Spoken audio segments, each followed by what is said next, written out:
Most people struggle to make healthy choices with their nutrition when traveling. However, it doesn't have to be this way if you will implement a simple little strategy I call controlling the controllables. For example, consider an upcoming trip and think about what foods you can take that will allow you to stay on track with your normal daily nutrition as much as possible. Foods like protein powder, protein bars, and my favorite go-to travel breakfast, oatmeal with protein powder, walnuts, flaxseed, cinnamon, sugar-free applesauce, and sugar-free maple syrup all travel very well.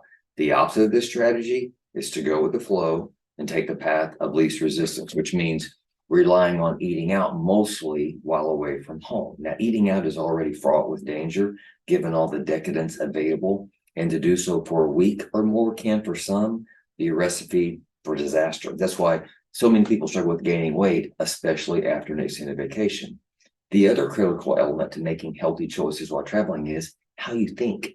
Beyond bringing along some healthy options, you have to have the right mindset and game plan to make good choices when eating out. Now, that's not to say that you don't enjoy yourself. However, if you make your travel more about the experience than losing your mind with the nutrition, you'll be much better off. So recently I reconnected with one of my best clients who had been out for a couple of weeks on vacation in Colorado.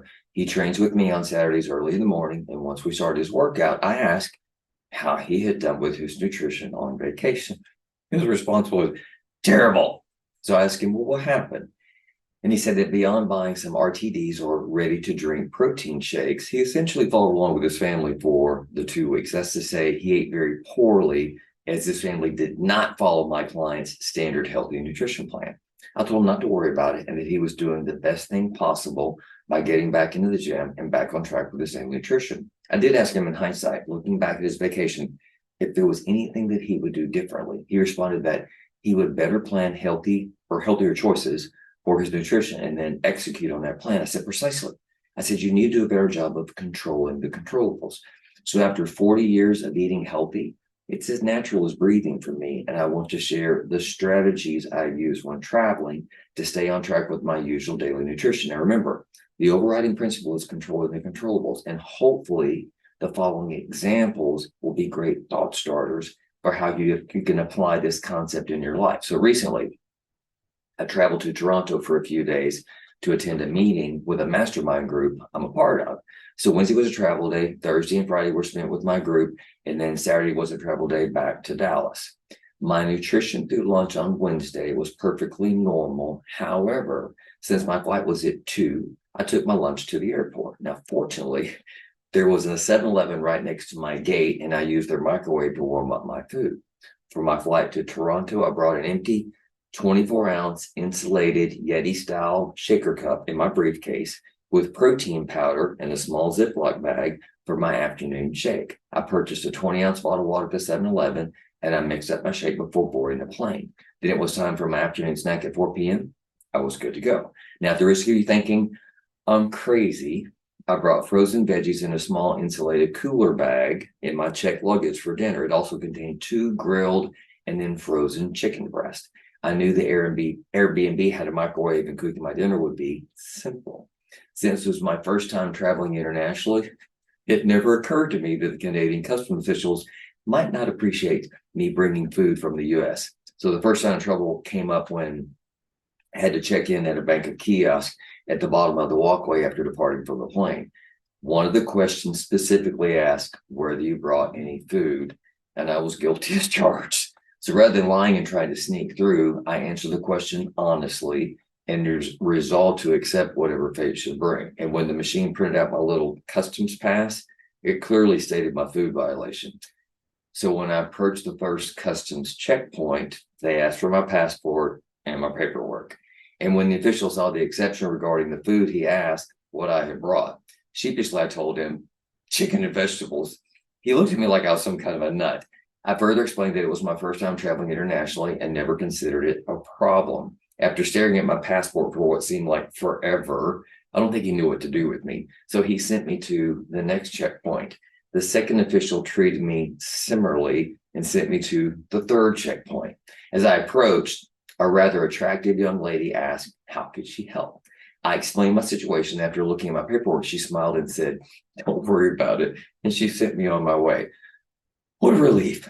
I thought I was going to have my luggage confiscated and then I'd be hauled away for smuggling chicken and veggies into the country. For the record, I enjoyed my dinner at Airbnb just as I had planned. And then after a quick night's sleep, given the time change from Central to East Coast, I got up Thursday morning at my usual time and enjoyed my coffee with added protein powder. So this is my standard first meal of the day, which was easy because I brought all of my protein powder servings for the trip in little Ziploc bags. So given our scheduled events, I decided to take off Thursday and Friday from lifting and just take a long walk around the neighborhood of our Airbnb. The weather was perfect in the low 50s. And it was a great time for reflecting, praying, and then just generally gearing up for the days ahead with my mastermind meetings. After my walk, it was time for breakfast, which included my oatmeal with protein powder, walnuts, black seed cinnamon, sugar-free applesauce, and sugar-free maple syrup. Add water in a few minutes in the microwave, and I had a super healthy, great tasting breakfast. I repeated this same routine on Friday and Saturday. For my mid-morning and mid-afternoon shakes, it was easy because I had the protein powder ready in my briefcase. I also brought along my Yeti shaker cup, knowing I could get either water or coffee at our event. Our host provided lunch on Thursday and Friday, and the menu consisted of grilled chicken, salmon, beef, rice, steamed veggie salad, fruit, and various desserts. They made it easy, and I was able to stick with my usual clean eating. Now, as a standard, sweets are not a part of my daily nutrition, and this didn't change on my trip. While virtually all of my associates enjoyed desserts and the constant supply of snacks throughout the day, I never wavered from my routine.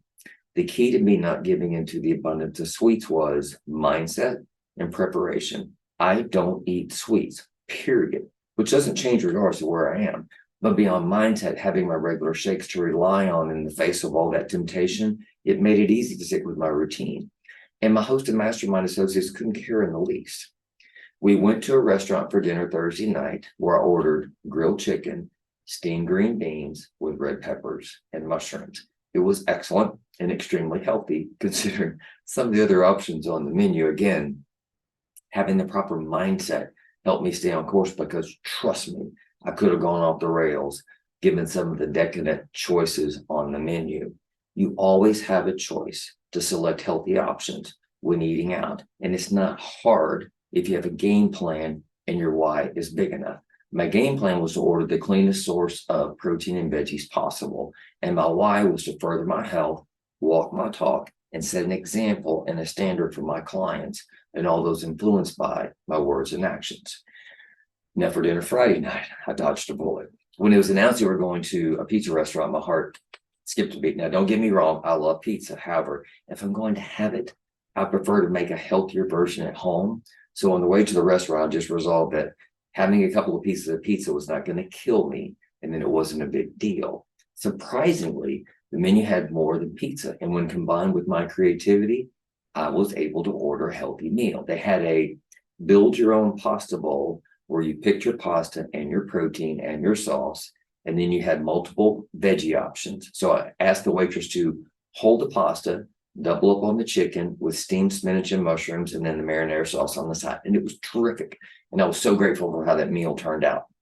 After my early morning coffee and oatmeal on Saturday, I prepped my morning shake and had it on the Uber ride to the airport. Once I made it through customs and went to the departure gate, I noticed that my options for a healthy lunch were slim at best. It was so bad that I considered a couple of protein bars from one of the retail shops when I noticed Starbucks in the distance. So from my coaching client, I knew Starbucks had various breakfasts and other sandwiches. So I went to see what they offered. To my surprise, they had an egg white and feta cheese wrap with spinach that looked nutritionally very clean. So I ordered two, and they turned out to be amazing. I had my standard shake for the flight home, which I prepped before boarding the plane. I had purchased 2 bottled waters at Starbucks, covering my lunch and my shake. Overall, the trip was excellent in terms of what I learned from our coach, Evan Carmichael, plus the association with his wife, Nina, and the rest of the mastermind members was priceless. So in closing, the keys to eating healthy when traveling are having the proper mindset and a game plan for controlling the things you can manage as much as possible. In the weeks leading up to my trip, I knew lunch and dinner would be provided on Thursday and Friday, but beyond those 4 meals, it was up to me to devise and execute a strategy for my remaining meals. My overall prep time was less than an hour, making staying on track with my nutrition simple. My choices for how much food to bring depend on the method of travel and the nature of the trip. I can pack more when traveling by car than when traveling by plane. However, the nature of the trip makes a huge difference as well. So my journey to Toronto allowed some autonomy. However, I had to function within our group. Had it been just me, I could have made different choices, including a trip to the grocery store and taking advantage of the kitchen in our Airbnb. The point is to have a game plan and not take the path of least resistance. That usually doesn't work out well in the end.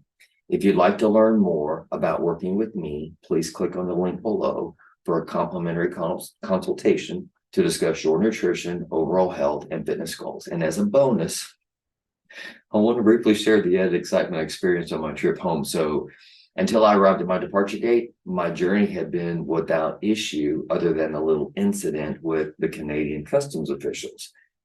And then I lost my phone. It happened somewhere between buying my lunch at Starbucks and boarding the plane. And it wasn't until I reached into my briefcase once seated on the plane to put my phone in airplane mode that I realized that it was gone. My heart stopped. My mind raced as to where it could be. And so the first leg of the trip home to Chicago, I was pissed off. My phone was only a few months old, and I was resolved that I would have to purchase a replacement. Once I arrived at O'Hare, I jumped on their Wi-Fi with my tablet and texted my good friend Wendy Schneider, who was picking me up at DFW. After telling her what an idiot I was for losing my phone, she asked if I had tried to track it with the Find My Phone app on my tablet. In my frustration, I had forgotten entirely and immediately initiated a search. Unfortunately, my phone didn't show up. So while so frustrated, this gave me a sliver of hope that there might be some chance of getting my phone back. So once I arrived at DFW, I texted Wendy again to tell her where to pick me up. And then once she got me home, she went through the process on my tablet to declare my phone as lost, including a message to please call her number and say that a reward was being offered. She hadn't been gone for more than an hour when she texted me and said, they found my phone in Willard, Illinois at a small airport. When I looked at the map, Willard is about 150 miles south of Chicago. How my phone ended up there will forever be a mystery. Wendy said it was found by an airport employee who was happy to send my phone if we covered the shipping cost. She offered her FedEx number as requested, and for the rest of the weekend, the app on my tablet showed my phone at Willard, Illinois. But on Monday morning, it started moving, and it was on the go for the rest of the day. By Monday night, before I went to bed, it was in Memphis, Tennessee. I guess FedEx has a big facility there. And then by the time I woke up on Tuesday morning, it was at DFW Airport. Thank God.